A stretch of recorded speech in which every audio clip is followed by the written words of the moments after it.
우리 우재준 의원님께서 15년 징역형을 받은 ISL 대표의 모습에 대해서 안타까워하셨습니다. 우리는 ISL 노동 현장에서 죽은 노동자들과 그 유가족에 대해서 안타까워하고 있습니다. 민노총 전직 간부 4명 중에서 2명은 유죄, 2명은 무죄 받았습니다. 민노총 간부를 증인으로 채택하자고 하면서 민노총이 마치 연결돼 있는 것처럼 몰아가고, 저는 메카시즘이 재현되는 거 아닌가라는 안타까움과 서글픔이 있습니다. 여전히 국감장에서 확인한 거는 간극이 너무 크다. 너무 보수 진보 떠나서 이 편차를 어떻게 극복할 거냐라는 부분에 대해서 고민을 넘어서 참 자괴감을 느낍니다. 우리 장관께서 말씀하신 대로 저는 바라는 게 있습니다. 친노동이 친기업이고, 그리고 기업과 우리 생산직 노동자들이 기업가와 함께 서로 상생하는 그런 사회를 열망하고 꿈꿉니다. 그런 의미에서 국가가 좀 더 상대적으로 약자인 노동자들에게 따뜻한 손을 잡아주는 거, 그건 국가의 의무 아닌가요? 어떻게 생각하십니까? 동의합니다. 그런 거죠. 저는 그런 의미에서 이재명 국민주권 정부가 노동이 존중받고, 그리고 노동자와 기업이 상생하는 사회를 어떻게 만들 거냐. 저는 그런 의미에서 장관께서 끊임없이 기업과 기업인들과 상생하고 소통하고 나름대로 대안을 같이 찾고 접점을 찾으려고 노력하는 거 인정하고 존중합니다. 그렇게 할 수 있도록 노력하십시오. 이 부분은, 노동에 대한 부분은 진보 보수의 문제가 아니고 삶의 문제고, 그리고 이 사회가 좀 더 열린 사회, 그리고 함께 같이 상생하는 사회를 만들어가는 것, 그게 사실은 자본주의가 더 건강성을 확보하는 거 아닌가요? 네, 제가 취임한 이후에 노동단체보다 기업단체, 경영단체를 3배 이상 더 만나고 있습니다. 저는 얘기하겠습니다. 우리 김영훈 장관 중심으로 노동안전 처분임금에 대해서 종합대책을 발표했는데, 뭐 큰 틀에서 저도 방향성에 대해서는 동의합니다. 그 입장에서 작업 중지권이 산업재해를 막는 나름 좋은 제도지만 문제는 현장에서 제대로 작동이 안 된다는 얘기를 제가 여러 번 들었습니다. 네. 가장 중요한 거는 이런 겁니다. 우리 그 발표 중에서 그 중대재해가 발생할 위험이 있는 경우에 이거를 한 우려가 있는 경우로 바꿨잖아요. 네. 그건 좀 더 확대했다라는 거잖아요. 좀 더 쉽게, 좀 더 적극적으로 했다라는 거잖아요. 그런데 사실은 이 단어의 모호성, 용어의 모호성 때문에 현장 입장에서는 이거에 대한 개념 해석 갖고 또 혼란이 일어날 수 있다라는 겁니다. 그래서 좀 더 분명하게, 간명하게 하는 게 어떠냐라는 이들을 하더라고요. 그래서 작업 중지권 행사에 대한 명확성, 이런 부분에 대한 고민 좀 부탁드립니다.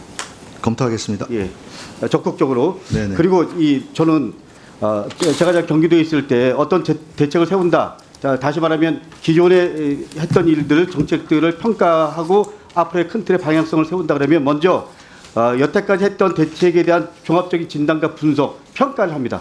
근데 이번에 노동안전 종합대책 했을 때 기존의 윤석열 정권에 대한 3년에 대한 노동안전 종합대책 평가하고 진단하고 분석했나요? 지난 윤석열 정부뿐만 아니라 모든 정부에서 산재를 줄인다고 했죠. 제가 왜 이런 말씀 드리냐면, 여기 나온 자료를 보면 70~80%는 포장한 겁니다. 네. 그건 뭐 인정합니다. 그러나 문제는 뭐냐면 정확하게 진단과 분석하고 그다음 평가하고 그다음에 나가야 될 방향, 이재명 정부가 추구하는 큰 틀의 노동안정이라는 관점에서 이런 부분이 있어야 되는데, 그런 부분에서 내가 보기에는 좀 미흡한 부분이 있습니다. 그래서 저는 분명히 말씀드리지만 그런 부분에 대해서 좀 내부적으로 다시 한번 과정을 좀 거쳤으면 좋겠고요. 사실은 노동안전이랑 산업재해 이런 부분에서 가장 중요한 게 뭘까요? 위험성 평가 사전 예방이라고 생각합니다. 저는 예방이라고 생각합니다. 그래서 예방이 제대로 되려면 의무 주체, 사업주, 도급인, 발주자, 제조자 이런 사람들의 역할과 책임을 명확하게 설정할 필요가 있다. 근데 그런 부분에 대한 내용이 잘 안 보이더라. 이런 부분에 대한 고민 좀 필요하고요. 저는 이번에 근로감독관 3,000명 늘린다 그랬잖아요. 근데 이 부분 사실 근로감독관이 어떻게 보면 감독인데, 감독 이 부분도 어떻게 보면 좀 더 예방적 관점에서 다시 말하면 그 큰 방향을 잡아주고 지적해주고 지도하고 이런 쪽으로 좀 예방 지도라는 부분의 역할을 좀 더 둬야 되는 거 아닌가. 그래서 제가 이 자료를 보니까 그런 부분에 대해서 좀 미흡하더라고요. 그래서 저는 앞으로 우리 그 근로감독관의 역할에 대한 다시 한번 고민 규정하고 그리고 가장 중요한 게 사실은 저는 교육이라고 생각합니다. 예를 들면 새로 진입하는 근로감독관 교육 그리고 또 보수 교육 그리고 예를 들면 그때마다 역량 교육 이런 거 포함해서 교육에 대한 부분들을 어떻게 할 거냐 그리고 또 이런 부분까지도 한번 고민해봐야 됩니다. 예를 들면 이런 거죠. 우리 근로감독관 채용안을 할 때 과목에 대한 부분 포함해서 전 틀에서 예를 들면 직원 근로감독관 채용부터 시작해서 마무리까지 재교육까지 이런 부분들에 대한 전면 재구조화 한번 전체적으로 다시 해야 된다라는 부분 한번 고민해 보십시오. 예. 네. 예.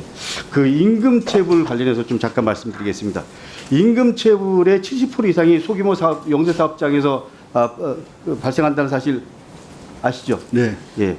근데 전 이것도 사전 예방적 관점에서 바라봐야 된다고 하는데 특히 예를 들면 건설 같은 경우는 임금과 그 비용 관리에 분리가 필요하다고 생각합니다. 예를 들면 임금 체불을 사전에 예방하는 시스템 구축을 해서 협력업체한테 금액을 지불할 때 임금과 비용을 구분하는 겁니다. 이게 제가 알기에는 공공영역 공공발주할 때 하는 경우에는 이게 적용되고 있거든요. 철도공단에서 그렇게 하고 예. 있는 것입니다. 그래고 이게 상당히 성공했습니다. 네. 저도 옛날에 알바할 때 그 전에 예를 들면 할 때는 못 받은 적이 있었는데 그 다음에 이해된 다음에 받았어요. 근데 이 부분도 민간 기업에 순차적으로 좀 적용하는 방안에 대해서 적극적으로 한번 해보면 어떨까라고 생각하는데 어떻게 생각합니까? 아주 좋은 제안이라고 생각하고 있습니다. 예, 연구하고 그리고, 있습니다. 지금. 예? 네. 적극적으로 한번 검토해 보세요. 네. 그러면 상당 부분 줄어들 겁니다. 네. 구분지급제 적극적으로 예. 검토하겠습니다. 그리고 임금체불 안전망 현재 외국인에게 300만 원 한도로 외국인 임금체불 보증보험이 진행 중입니다. 네. 이 부분도 내국인 노동자에 대해서도 한번 적용해 보는 거. 임금체불 보증보험 도입을 한번 저는 도입하는 방안. 그러니까 이거를 어쨌거나 처음부터 하는 건 힘드니까 규모를 어떻게 늘릴 거냐 이런 부분들 내부에 좀 전문가들이 고민해갖고 방안을 좀 찾아 주시기 바랍니다. 예를 들면 임금체불 보증보험을 30인 이하 중소기업 등부터 하는 거 그리고 임금체불 보증보험을 가입한 병원에 대해 이런 거죠.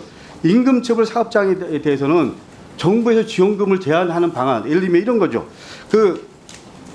우리가 고용지원금 나가잖아요. 네. 근데 임금체불 사업장에도 이게 나가더라고요. 이건 당연히 예를 들면 제한해야 되는 거 아닌가요? 그래야 이 사람들이 이렇게 경각심을 갖는 거 아닌가요? 네. 이런 부분 포함해서 실제로 현장에 적용하면